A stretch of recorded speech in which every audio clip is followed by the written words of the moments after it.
কেউ বসতে চায় না, এমনকি হুজুররা পর্যন্ত বসতে চায় না এখন। যারা ইয়াং ইয়াং বয়সের, ওরা মনে করে আমরা সব মুজাদ্দিদ। তো একটা উর্দুতে একটা কথা আছে, খরবুজাকে দেখা খরবুজার রং বদলায়, একটা পাকলে বাকিটি পাকা শুরু করে। তো সাধারণ মানুষও দেখে হুজুর বয়া মোবাইলে কথা কইতেছে, তা আমি কইলে অসুবিধা কি? হুজুর তো আমার চেয়ে বেশি বুঝবে। হুজুরই তো দেখতেছি অন্যমনস্ক, আমি অন্যমনস্ক হইলে অসুবিধা কি? রাগ হয় না, পায়ে হাত রাখি, কাজে দিবে। নাইলে যেই কোনো মুহূর্তে দুনিয়া গুটায় ফেলবে। একটা নেয়ামতের হিসাব মিলাইয়া দিতে পারবা না যুবক, একটা নেয়ামতের। আমি দেখাইতেছি একটা নেয়ামত, তোমাকে দৃষ্টি একটা নেয়ামত দিছে, এই পর্যন্ত কয়বার দেখছো? মিলাইয়া দিতে পারবা? পারবা? কয়বার দেখছো? কত জিনিস দেখছো? পারবা? কিন্তু মিলায়া দিতে বাধ্য করবে আল্লাহ, বাধ্য। কেন? এটা আল্লাহ দিছে, আল্লাহ। ওটা যারে দেয় নাই ও জানে কি দেয় নাই। তোমাকে আমাকে দিছে তো, এই জন্য আমাদের ভিতরে অনুভূতি নাই যে কি দিছে। যারে দেয় নাই ওরে জিজ্ঞেস করো কি দেয় নাই,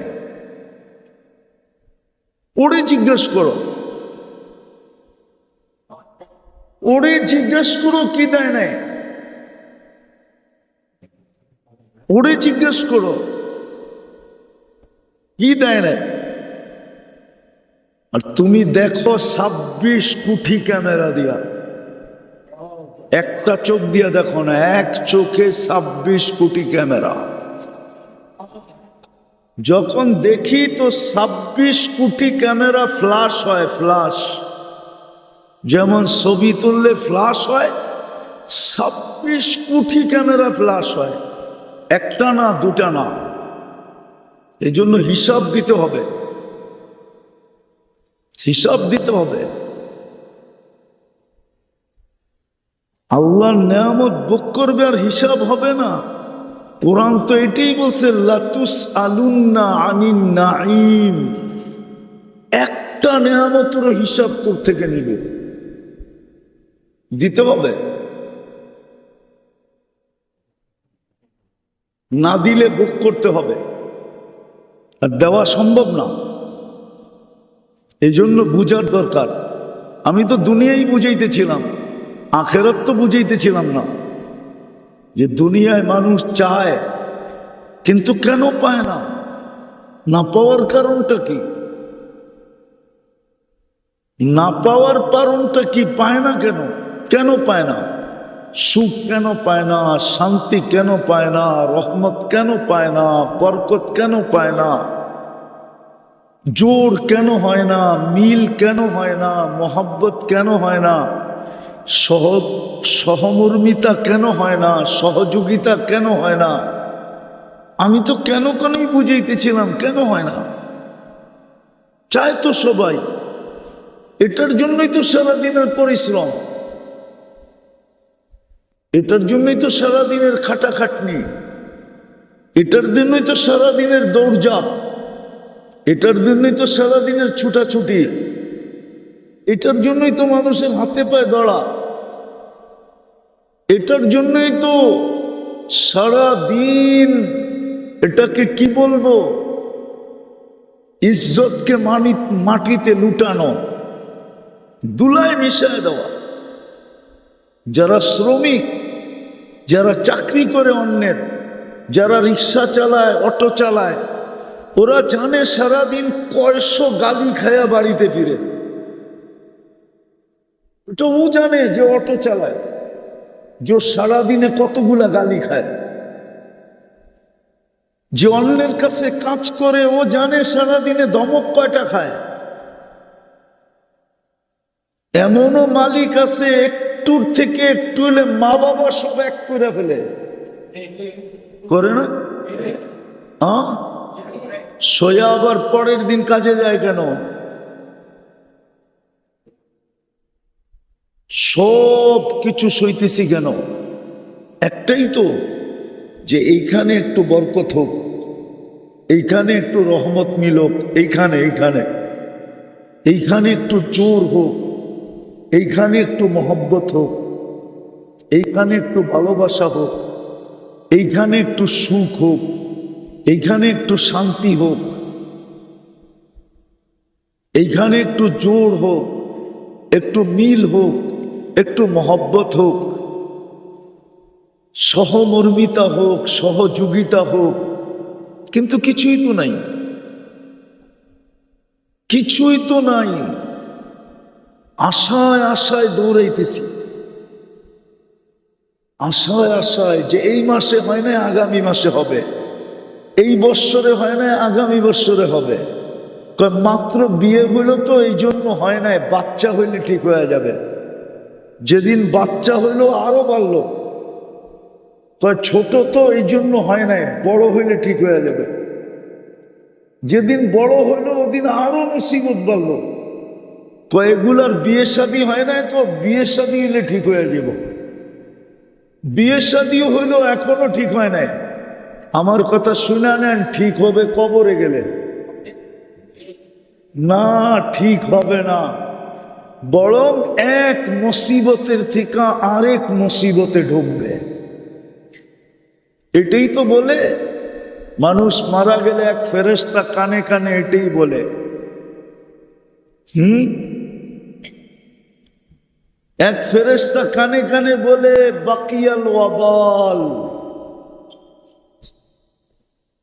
বাকিয়াল জালাল ইশতিগাল বাকিয়াল ওয়াবাল। তোর ঘাম জড়ানো শেষ, তোর ঘাম জড়ানো এইখানে সব সওয়া শেষ, কিন্তু সমস্ত কাঠি সামনে রয়ে গেছে, সব বিপদ সামনে। ওয়াবাল আপনার কানেও বলবে, আমার কানেও বলবে বাকিয়াল ওয়াবাল জালাল ইশতিগাল। ব্যস্ততা শেষ, ঘাম জড়ানো শেষ, খাটাখাটনি শেষ, দৌড়ঝাঁপ শেষ, ছুটাছুটি শেষ, দৌড়াদৌড়ি শেষ, সব শেষ। এইখানে সব কিছু শেষ, কিন্তু রয়ে গেছে অবাল। বড় বিপদ সামনে রয়ে গেছে, বিপদ তো শেষ হবে না, বরং বড় বিপদের ভিতরে যে পড়বে। এই জন্য যেটা বলতেছিলাম, একটা উদাহরণ দিয়ে বুঝাইতেছিলাম, এতক্ষণে কথা শেষ হয়ে যাওয়ার কথা ছিল, যে আপনার বাড়ির উপর দিয়া লক্ষ পাওয়ারের ভোল্টেজও যদি যায়, আর দুনিয়ার সবচেয়ে উন্নত দেশের সরঞ্জাম বিদ্যুতের ঘরের ভিতরে যদি সেট করেন, সংযোগ যদি না থাকে তো এগুলা চলবে না। ঠিক আপনার আমার ঘরের যত সাজান সাজাই, যত জমা করার ইচ্ছা করি, যত সাজান মনে চায় সাজাই, যত উন্নত মনে চায় করতে পারি, কিন্তু যতক্ষণ পর্যন্ত সঠিক জায়গায় সংযোগ না হবে, এটাই বুঝাইতেছিলাম। যতক্ষণ পর্যন্ত আপনার দিলের ভিতরে আল্লাহর ঘরের মর্যাদা আল্লাহ হিসাবে না হবে, যতক্ষণ পর্যন্ত আপনার দিলের ভিতরে আল্লাহর ঘরের মর্যাদা অতটুকু না হবে যতটুকু আপনি আল্লাহকে দেন, আল্লাহকে মর্যাদা দেওয়ার যতটুকু, অতটুকু আল্লাহর ঘরের মর্যাদা যতক্ষণ পর্যন্ত আপনার দিলে না হবে। কোরআন শুধু শুধু বলে নাই, কোরআন শুধু শুধু বলে নাই, কোরআন শুধু শুধু বলে নাই। ওয়া মান ইউআযযিম শাআইরাল্লাহ ইন্নাহা মিন তাকওয়াল কুলুব। যতক্ষণ পর্যন্ত অতটুক মর্যাদা আপনার দিলে না আসবে, ততক্ষণ পর্যন্ত এই ঘর থেকে কিছু যাবে না। এটাই বুঝাইতেছিলাম যে আপনার মহল্লায় আল্লাহর ঘরটা কেন দিল। যুক্তিতে তো বলে না যে প্রত্যেক মহল্লায় আল্লাহর ঘর হবে, প্রত্যেক গ্রামে হবে, প্রত্যেক রোডে হবে, যেইখানে মনে চায় ওইখানে বানাইতে পারবে। এটা যুক্তিতে বলে না, যুক্তিতে বলে না। প্রত্যেক দেশের কিছু শ্রেণীর মানুষ আছে যারা বসবাসের জন্য নিজেদের আলাদা সোসাইটি তৈরি করে। ওরা যেই কোথাও থাকে না, যেই কোথাও বসবাস করে না। নাই আমাদের দেশে? কই বলেন না, কই আছে? বুঝি না বেটা, তুই আসুস না দুনিয়ার এক মাথায়। আমি দেশের কথা বলতেছি, ও গেছে গা বেগমপাড়া। বেগমপাড়া চিনোস কই? ওই মনে করছে কাশপুরের ব্রিজের ওই পারে বেগমপাড়া। বেগমপাড়া বেটা ক্যানাডায়, ক্যানাডায়। প্রত্যেক দেশে থাকে, যেমন গুলশান, যেমন বনানী, যেমন ধানমন্ডি, যেমন উত্তরা, যেমন বাড়িদারা, যেমন মিন্টু রোড, যেমন মন্ত্রীপাড়া, এরকম নামি দামি ফ্ল্যাট। ঠিক না? প্রত্যেক দেশে আছে। আল্লাহ কি এদের থেকে ছোট না এদের থেকে কম উন্নত? গরিব, ঠিক না? তাইলে আল্লাহ নিজের ঘরটা আপনার এখানে দিল কেন? একটু আগে বলতেছিলাম, রাগ হয়ে গেলেন কিনা? এখন না বালু ফালাইছে তো একটা পরিবেশ দেখা যায়, ঠিক না? বালু যখন ফালায় না তো কেমন ছিল এটা? বলেন না, রাগ হয়ে গেলেন?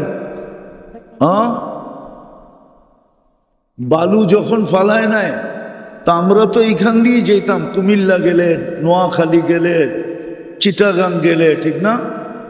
তা আমরা তো এইখান দিয়ে দেখতাম এটা কি অবস্থা, ঠিক না? ওইখানেই তো মসজিদটা, ঠিক না? 12 মাসে আতর ছাড়া সুগ্রাণ হইতো, ঠিক না? মনে হয় বোঝেন নাই। আল্লাহ কেন এইখানে ঘরটা দিল? এটাই বুঝাইতে চেয়েছিলাম। কিন্তু শয়তানও তো শয়তানই, ঠিক না? ওর তো রূপ ধরতে সময় লাগে না, ঠিক না? কখনো বাচ্চার রূপ ধরে, কখনো হুজুরের রূপ ধরে, কখনো যুবকের রূপ ধরে, এক এক রূপ ধরে পরিবেশটাকে নষ্ট করে, যাতে কথাগুলা কারো দিনে লাগে, সময়টা কেটে যায়, আর সবাই খালি হাত যেরকম আইসে ওরকম খালি হাত বাড়ি চলে যায়।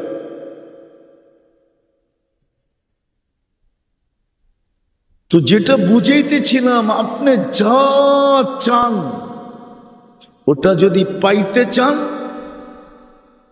তাহলে সর্বপ্রথম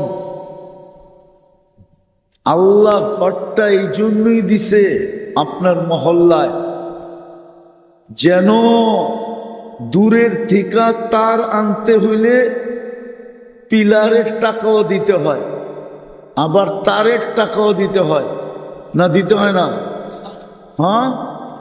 আবার বিদ্যুৎ বিভাগের লোকজন আইব, ওরে বকশিসও দিতে হয়। আবার বকশিসটা যদি চোখে লাগার মতো না হয়, তাইলে একদিনের কাম 1 বছর ঘুরাইয়া করব। আর যদি বকশিসটা, আমি ঘুষ বললাম না, বকশিস বললাম, ওটা যদি চোখে লাগার হয়, তাইলে একদিনের কাম 1 ঘন্টায় করবে, ঠিক না? আল্লাহ তো ঘরটা আপনার মহল্লায় দিছে এই জন্য যেন আপনি বাড়ির সাথে সংযোগটা খুব দ্রুত গতিতে করতে পারেন, অল্পতে করতে পারেন।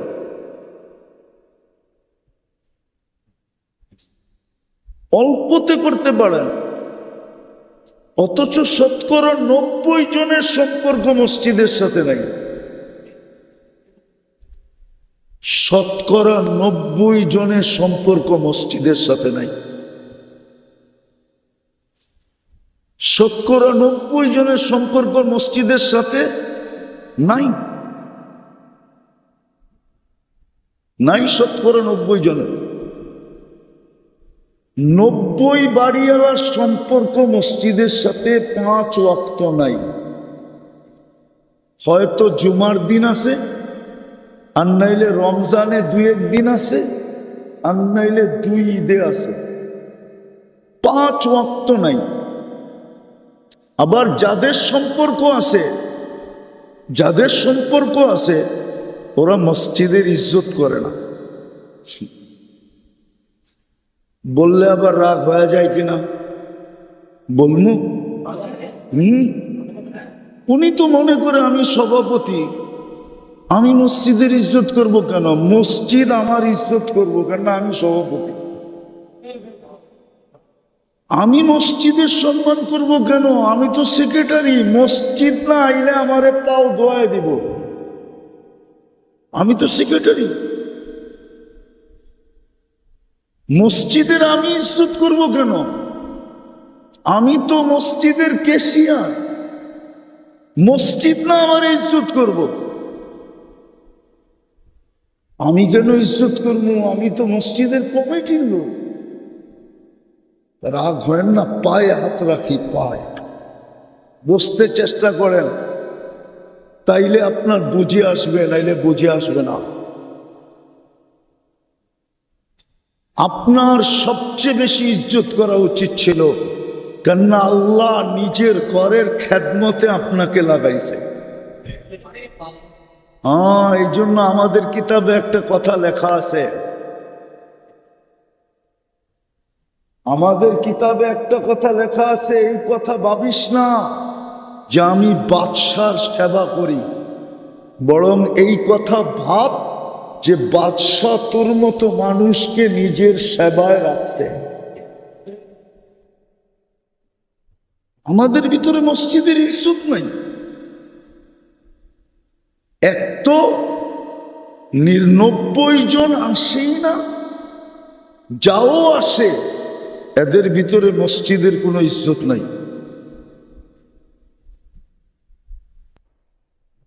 দেখবেন আপনি, রাগ হবেন না আমার কথায়। কিছু লোক আছে জুমার দিন আসে, এলাকার হর্তা কর্তা, বিলকুল শেষ ওয়াক্তে আসে, সবার মাথার উপর দিয়ে ঢেঙ্গাইতে ঢেঙ্গাইতে ঢেঙ্গাইতে ঢেঙ্গাইতে প্রথম কাতারে যদি জায়গা না পায় তো চোখ বড় বড় করে, আমার জায়গাটা রাখলেন না কেন ইমাম সাহেব? মুয়াজ্জিন সাহেবের লোকের চোখ বড় বড় করে, আমার জায়গাটা রাখলেন না কেন? আপনি আমারে চিনেন না? অথচ এটা কার ঘর? আল্লাহর ঘর। ও তো নিষেধ। মসজিদে সবাই শেষে আইসা কারো কান্দের উপর দিয়ে টপকাইতে টপকাইতে আগে যাওয়া, এটা তো বিলকুল নিষেধ। বিলকুল বিলকুল বিলকুল নিষেধ। আমি সে জায়গায় চলে আসছি। আজকে আমাদের আল্লাহর ঘরের সাথে সব, কি আল্লাহর ঘরের সাথে আমাদের সম্পর্ক নাই। যতটুকু হওয়া দরকার ছিল এটার গুরুত্ব নাই, মহত্ব নাই, বড়ত্ব নাই। আমরা যা চাই এই দুনিয়ায় সব কিছুর ভান্ডার হলো এই মসজিদটা, আল্লাহর ঘরটা। এই জন্য আল্লাহর ঘর সব জায়গায় বানানোর অনুমতি আল্লাহ দিছেন এই উম্মতকে, আর কোন উম্মতকে দেন নাই। 1.25 লক্ষ উম্মতকে দেন নাই যে মনে চাইলে আল্লাহর ঘর যেখানে খুশি সেখানে বানাবে না, শুধু এই উম্মতকে দিছেন জুইলাত লিয়াল আরদু মসজিদা, যেখানে খুশি ওইখানে মসজিদ বানাইতে পারবা। এক মহল্লা ইচ্ছা করলে 4 কোণায় 4টা বানাইতে পারবা, কোনো নিষেধ নেই। এই জন্য দিচ্ছেন যেন সহজে পিলারও না লাগে, লম্বা তারও টানতে না হয়, সহজে যেন আমার ঘরের সাথে এই ঘরের সংযোগ হয়, সংযোগ। আর এটা হবে কখন? যখন আমার জীবনের সংযোগ হবে এই ঘরের সাথে, আমার দিলের সংযোগ হবে এই ঘরের সাথে। দুইভাবে, এক তো হলো এই ঘরের ইবাদতের দ্বারাও, আবার আরেকটা হলো এই ঘরের যত্ন সেবার দ্বারা, যত্নের দ্বারা, সেবার দ্বারা, যত্নের দ্বারা, সেবার দ্বারা। হ্যাঁ হ্যাঁ, যত্নের দ্বারা, সেবার দ্বারা। সময় নাই হাতে, নইলে বলা যেত ঘরের ঝাড়ু দিত, ঝাড়ু ঝাড়ু। মানুষ ভাবছে ঘর ঝাড়ু দিত, আল্লাহর ঘর ঝাড়ু দিত। এটা কত বড় ব্যক্তিত্ব! বেশি বড় ব্যক্তিত্ব না, মারা গেছে সবাই মিলে গিলা দাফন করে দিছে। আল্লাহর রসুল জিজ্ঞেস করছে, লোকটা যে ঝাড়ু দিত ও কই? কইয়া রাসূলুল্লাহ, মারা তো গেছে, আমরা তো মিলা গিলা দাফন করে দিছি। কই, কেন আমাকে জানাও নাই? চলো ওর কবর কই? তা আল্লাহর রসুল কবরে চলে গেছে, বলছে দাঁড়াও, তোমরা জানাজা পড়ছো, আমি আবার ওর জানাজা পড়বো। কবরে দাঁড়ায় জানাজা পড়তেছে। আপনি বলেন ওর মর্যাদা কত বড়? এই জন্য আসেন, বিপদ আমরা এটাই না আনছি, সামনে কত বিপদ আসবে জানি না। হইতে পারে বাঁধ ভাঙলে যেরকম বৎসরে দেখেন না, বর্ষার সিজনে বারবারই পেপার পত্রিকা আসে, অমুক বাঁধ ভাঙ্গা গেছে, অমুক বাঁধ ভাঙ্গা গেছে, ওই গ্রাম প্লাবিত হয়েছে, ওই গ্রাম পানির নিচে চলে গেছে। হইতে পারে বিপদের বাঁধ ভাঙ্গা যেতে পারে। এমন বিপদ আসবে, তখন ছেড়া দে মা কান্দা বাছি বইলেও লাভ হবে না। ওর আগেই যদি তওবা করতে পারি, আর আল্লাহর ঘরের সাথে যত বেশি মুখলেস হব, সংযুক্ত হব। এই জন্যই হাদিস বলছিল, আল্লাহর মাসাজিদু বাইতু কুল্লু মুমিনিন তাকিয়িন, প্রত্যেক মুমিন মুসলমান পরহেজগার মুত্তাকি এর ঘর হইল মসজিদ। নিজের ঘরটা আসল ঘর না, আসল ঘর হইল কি? মসজিদ।